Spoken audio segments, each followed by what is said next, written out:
From faking out an entire arena to lulling the goalie asleep before scoring, these are the smartest moments in NHL history. And first, we got the time Trevor Zegras saw the goalie wasn't looking, so he scored a goal off the back of his head. Oh, look at this! Oh, it's in! Oh my goodness, what a goal! But Dennis Seidenberg felt like a savant, as he decided to fake a dump in and got a goal instead. And the Lightning a goal! Seidenberg caught Smith making corner! But Gabe Landeskog made a smart play by not only breaking the rules, but breaking his opponent's stick to stop him from scoring. Brandon Sutter had his stick slashed twice by Landeskog. Yeah, that should have counted. But you can count on Henrik Sedin to make the smart play. Neither will have one here. In a 2-1 Detroit lead. Henrik ahead for Daniel, in on goal, Deeg scores!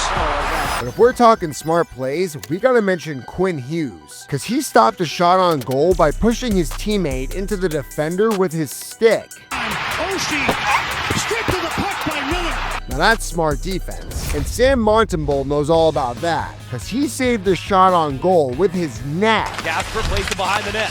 Now says a weird one, and Montembeault, I think, made the stop from behind the net. Doesn't even go into his glove. But at least there was a shot to save, because if you're not smart with Nikita Kucherov, he'll make your ass look stupid and score on you without shooting. In on Hope, he fakes, scores! He did it again! The fake shot move! That's a literal trick shot, but Adam Henrique is tricking the defense every chance he gets, like the time he scored a goal by passing to himself. Henrique comes away with it. Penalty will expire as he lobs it into the Devils' zone, goes and gets it, and scores on the backhand! He should have made the All-Star team just for that play. But Oliver Ekman-Larsson's out here playing lacrosse, because he cleared the puck by catapulting it with his stick. Up in behind the net. It looked like a lacrosse move there. Yeah. But some NHL players will make smart plays with their skate, like Pavel Bure. I mean, this dude will use his skate to pass to himself. Bure hustles after it, he's got a breakaway over the blue line, cuts to the net, what a play!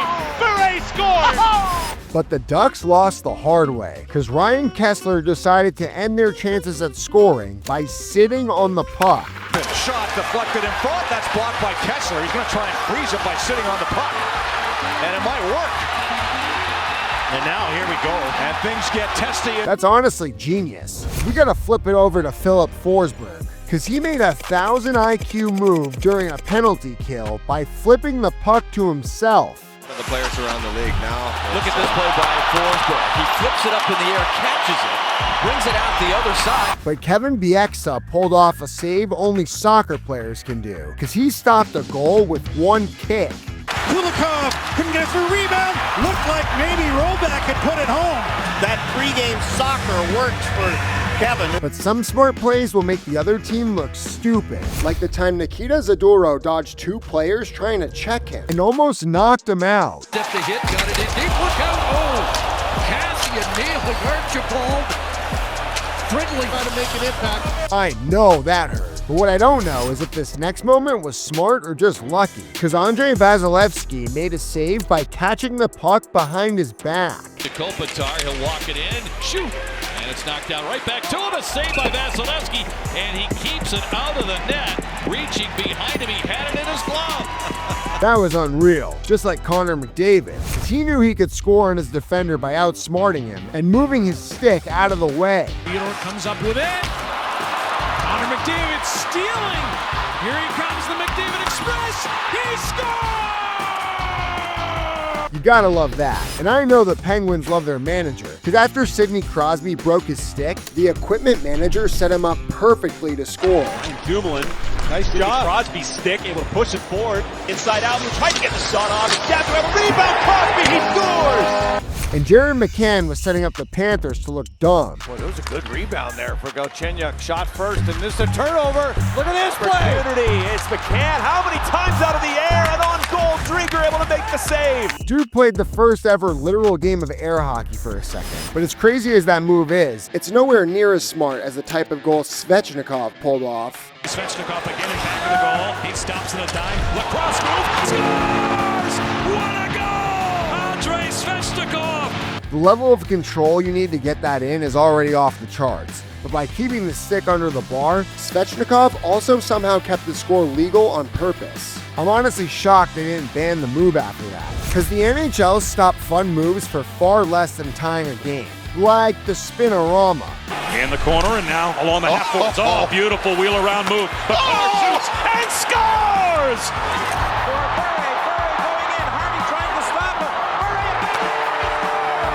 Beautiful play. I mean, while that is a pretty broken play, you also could just get better at defending. But when Mason Raymond hit a spinorama for the ages, the NHL finally had enough and banned it from shootouts.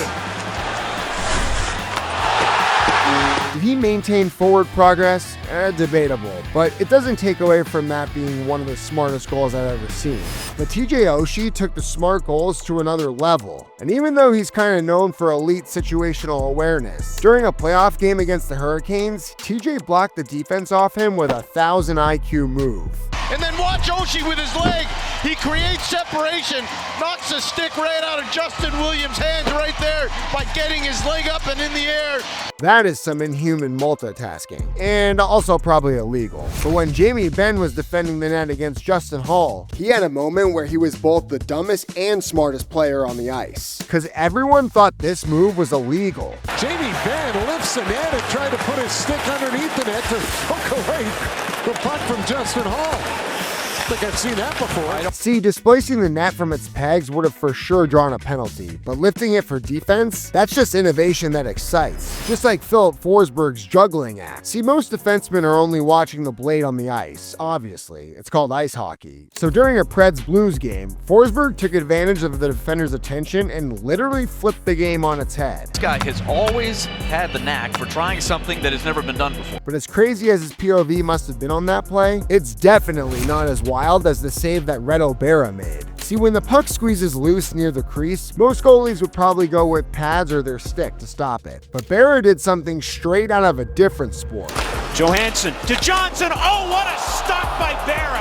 He went around the world with the pad. Honestly, the most impressive part is how fast he reacted. Sure, you could say some of it was to show off, but he wouldn't be the first to combine IQ and showboating. And Jonas Donskoy isn't exactly the type of guy to be flashy, but even he had to let it rip against the Coyotes in 2018. Here he is again. Scores! The Don Father! That's not just creative, that's a high IQ play. He knew the biggest threat was a poke check, but instead of evading, he just removed the threat entirely. But the 2014 Kings couldn't remove the threat in the Stanley Cup playoffs. See, the Sharks and Kings were absolutely raw in 2014. Like, whoever wins this series will win it all type raw. And people expected every single game to be like war. The Sharks were surgical. The shots they were scoring, I mean, I know Jonathan Quick was allowing all these goals, but it was outnumbered attacks, and they picked corners.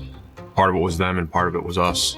We didn't play our game. Burns picked it off and just fired it down into the empty net. 6-3 Sharks. Second game, the Kings get the first two goals and lead 2-0, and I think, okay, we're back on our game. And then they give up 7 consecutive goals, and I couldn't believe it. What's happening here? They give up, 12, 13 goals in the first 2 games in San Jose, and all of a sudden they're down 2-0. And that the last thing you want to do is go down 3-0 to San Jose. They're too good of a team. Well, it was definitely war, just very one-sided. Well, they got the last thing that time, because after letting in 17 goals, the Kings went down 0-3, and there was no light at the end of the tunnel. To make the pressure worse, only 3 teams ever had to come back from a deficit that big and won, and none had gone on to win the cup. And while the Sharks were practically already celebrating, the Kings players were plotting. When you talk to the players, the Kings players, they're not fazed. Being down 3-0, now it's our turn to sweep them. There's a lot of confidence in ourselves and what we can do, and we just hadn't done it yet. We just knew that we had to make a decision right then and there to turn things around. It's going to be very hard for sure, but I also think we have the character in this locker room. We have full confidence we can do it. No one in here is going to tell us that we can't. We won't go quietly away, that's for sure. So what was their grand strategy to pull it off? Get physical? Sure, there was some extra nuance, but ultimately, it all started with using physicality to a level the Sharks couldn't handle. And suddenly, they had momentum. For me, the turning point this year was Game 5. Pearson picks it up, feeds right side to Foley, shot, score! Back to Dustin Brown, a shot save, score! Game 5, we dominated. I think the score was 3-0, but it wasn't even close. Our team just dominated that game. I remember coming off the ice and thinking now we have the momentum, but more importantly, they're starting to think maybe they're slipping away. That was the first time I thought, okay, the Kings are going to win this series. And I don't think there's any question that there was a lot of doubt creeping into a number of the San Jose Sharks, especially the players that have been there over the years. There's no way we were losing Game 6 back at home. Howdy in the San Jose zone, pass in front, score! Gary shoots, tipped, and a save. Rebound in front, and score! The Kings score on the rebound. Side to White King. King in front, tip, save, rebound, score! Kopitar! And the Kings lead 3-1. Now picked up left side, Martinez shoots, tipped in front, score!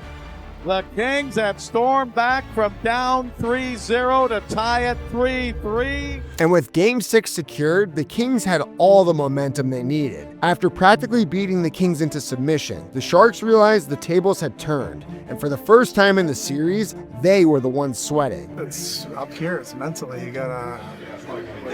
can't take any shortcuts. You gotta almost trick your mind. Well, that lack of confidence definitely didn't help them going into Game 7. Even though the game opened with a score from Sharks defenseman Matt Irwin, that would be the only score they got. They scored first. It really didn't bother the Kings. Kings with a shot, scored! Downey ties the score at 1-1. And then Andrei Kopitar scored his goal. Right wing Williams moves into the right circle. Williams centering pass. When he got the puck, it was like everything stopped. The arena got silent.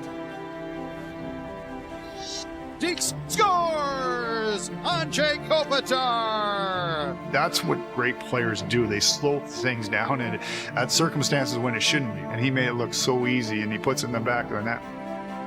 The craziest thing is, these guys are acting like Kopi scored the big game ender. Nah, that was just goal 2. By the end of the game, the Kings had won 5-1. And not only did they become the 4th team to come back from 0-3 in the playoffs, but they also became the first team ever to go and win it all.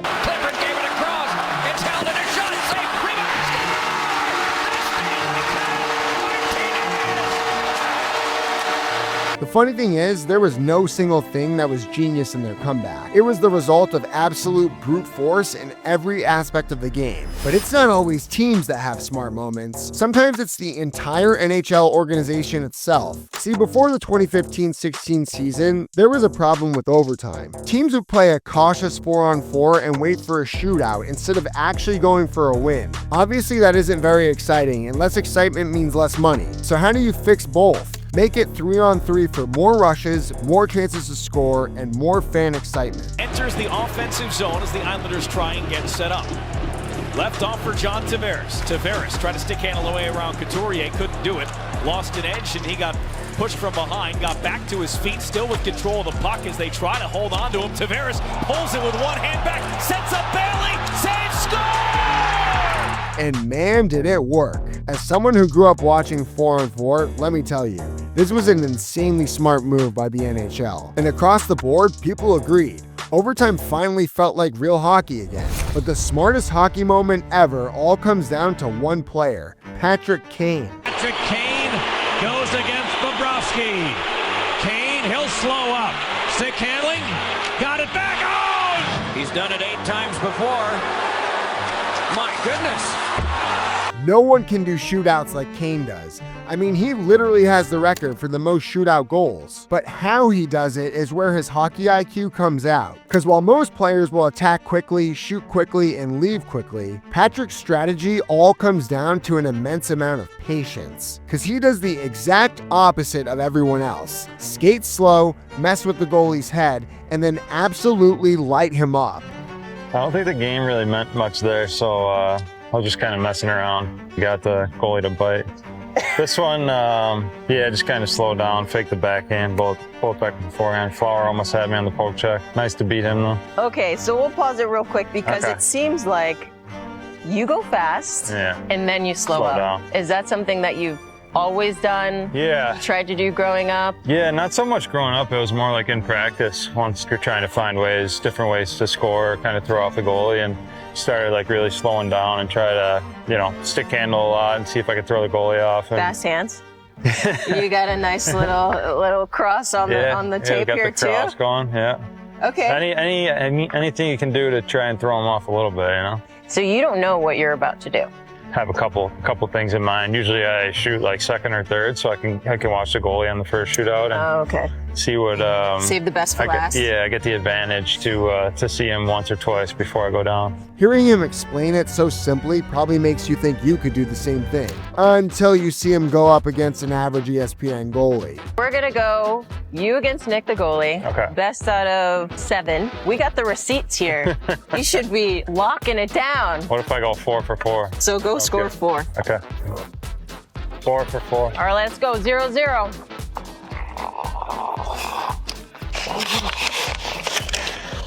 Tucked. Oh, that's a goal. It's in. That's 1. 1-0.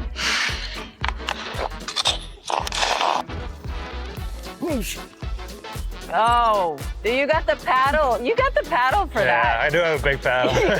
You literally are flipping pancakes with that guy. 2-0.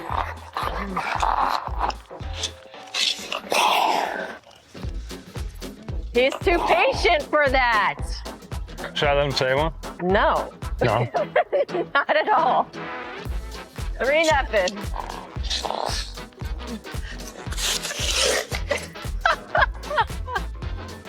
The creativity is insane. Said we were going 4 for 4. Good job. No, you told me what you were gonna do and you did it. We saw the biscuit just fly up like a pancake and this paddle you got here. Yeah. Why is it like that? And then also the puck marks, man. Yeah. I've used this curve since I've probably been like 13 or 14. Yeah. And then you get used to it. Like there's no going back. Like I can't use anything else now.